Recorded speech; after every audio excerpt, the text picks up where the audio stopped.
I ask, am I ready to write this? Or before I write, am I ready to seek right for wrongs within and around in the stillness of merciful surround sound? Bring him to the light, insight for the thick of night, ready within sight to receive the light as a heart that is broken and contrite. In these dark, troubled, and polarizing times, I'm vying to hear the voice of the Spirit as I write. Upon this blank page, this cursor blinks, drawing my attention to this page of history that begs to be filled and blessed and not cursed as implicit bias ending a life in the blink of an eye. The plight of blacks in this country, it grabs, grips, stirs, breaks, rips, sinks, whispers, then yells and cries for justice in the dream still to be fulfilled, Lord knows. Communities and families know each single life taken away. Injustice, this theme, thesis, tying tattered, tainted tears into tapestries of lament. In the past several years, I've often wondered, what is my place as an Asian American to stand? There's this aspect of American history I'm wishing to further know and address. How Blacks have marched, laid their lives down, and paved the way for us and other minorities to be granted a voice and rights in this land. And I'll always remember that small church in Compton, 126 in Wilmington, that led me to Jesus, and the Black spiritual mother that responded to my deep-seated insecurities of being different than the rest with the question, what colored blood do you get when you cut any human being, regardless of their skin color?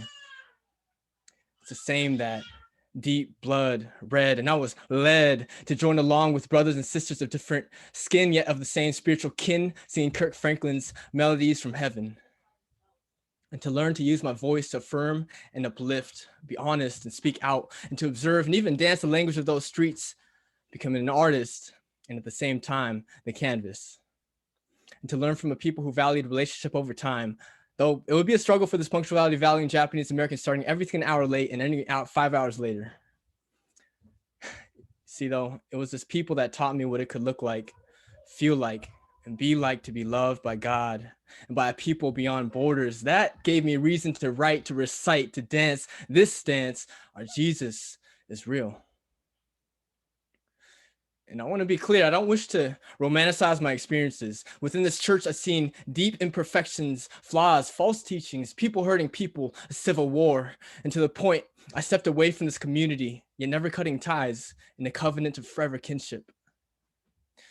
And yet at the same time, re-engaging my own roots and exploring as a Christian what it is to be a Japanese American. I remember the summer of 2015 when I first truly felt God made me wonderfully in my ethnic identity.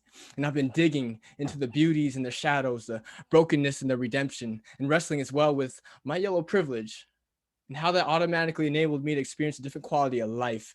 See, my successes and blessings haven't just come from my own personal choices and responsibility. And their failings and curses aren't automatically equated to victimhood and poor decisions. I've been awakened to the reality that our realities can be worlds apart.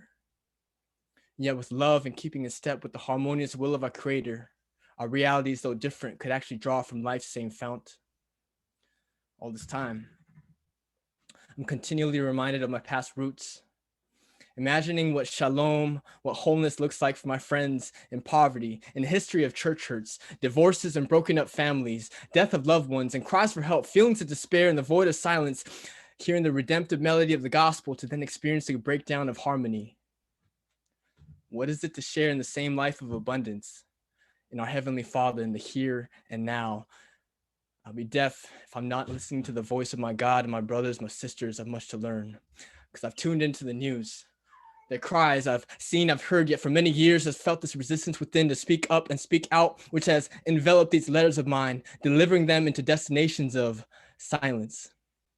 And I've been receiving letters bounced back, USPS labels written, not deliverable as addressed, unable to forward. So for much time, I've been wrestling to rewrite the addresses, educating myself on the whys. Why so much silence from me and Asian Americans as a whole? Or are we silent? Must we apologize for it all? I say that the cause for our publicly closed mouths is not so simple. Cultural values, history in this land, immigrant, refugee mentality, work hard, keep your mouth shut, don't rock the boat, internalizing the myth of being a model minority and being weaponized against other minorities in this racialized land. So I've taken a step back, and placed my feet into a quest, discovering my own story as a man of Japanese descent, the history of my ancestors, and the 400-year suppression of free will and its ensuing silence and darkness upon what was deemed as the land of the rising sun. I further understood reasons why so many of us haven't voiced in this conversation. We've been perpetually foreign, excluded from a conversation, understandably focusing upon white racism against blacks, yet seldom sufficiently addressing and making known the histories, struggles, and activism of Latinx, Native, and Asian Americans. Could it be our perceived silence is not just a matter of complicity, but of education's exclusivity? You see, there's this aspect of American history I'm wishing to further know and address. The already 150 plus years of Asian American history, struggle, and activism. Yuri Kochiyama, Grace Lee Boggs, Ronald Takaki, Fred Korematsu, Larry Leong, Anna Mae Wong, Vincent Chin, and Tadataka Uno of the likes. Have I been duped? Buying into false narratives that's simply not in our God-given genetics to speak up and speak out, that passivity and silence is just how we operate. No more saying sorry where apologies are undue, as I've learned true history that undoes these lies. I acknowledge most of our silence as Asian Americans, yet we can't see the foolish sum and who and what we are, while subtracting the education of our history in the past and current fight for justice and activism. We've seen and see our race all across the world protesting and fighting for civil rights and the social cause, Hong Kong to the 442nd Infantry Regiment. And if believing in the gospel means hearing and trusting the right narrative, this is a gospel issue and battle to know our full story. And the kingdom is coming by force, so toss out that old broken record and put on the new, or what should have been heard all along. We are all made in God's image, and his voice of mercy rings in and through us strikingly, beautifully, truthfully, tangibly. And so it may no longer be a surprise that we're lifting up our voices and linking arms, and that we have been. And true, many of us have been held captives within the hindrances of fear, self-centeredness, and misbeliefs and false narratives. Yet if we are one body, we just cannot refrain from giving heed to shared pain and doing whatever it takes, no matter the discomfort, to break in order to heal a wounded knee. Lord, forgive us. You grant us time and space to understand our story and place within the land of intersection. And when we are to keep silence in these God-ordained seasons, whether out of reflection or quietly weathering the seasons, may our mindfulness be that for inner healing, education, solitude, and prayer that's golden, driving us to uniquely align the trajectory of our lives within the will of your mercy. I saw another black man murdered. White officers knee to his very neck, homage to the diabolical evil of racism. And even more, an Asian American cop standing right there, enabling it to happen. To me, I saw an image of our complicity. Are we but puppet tools allowing evil to snuff out voices that cry out, I can't breathe, I can't breathe? It's an affront to the God who first gave us breath. But ex-officer Tu Tao, I don't know you. If I ever met you, I wouldn't wish to condemn you, but get to know you and your story and declare we are both afflicted, believing falsely, and in need of mercy and restoration at the equal foot of the cross. Would you believe me? I know we aren't too different. Perhaps we both wish to not be the other, but to fit into the dominant society of white normativity, being complicit in our passivity because of the void within, our misplaced search for value within a system where the majority reigns. Yet now we see that this story does indeed read brushstrokes of a different narrative of the true reigning king, the one who gave Dr. Martin Luther King Jr. the basis for his dream.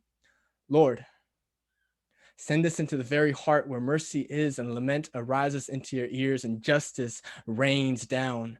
Exodus 3, 7, and 8. You saw, you heard, you took action in divine compassion, delivering an entire nation from bondage and enslavement into a land flowing with provision you gave, soul nourishing, comforting as milk, as honey.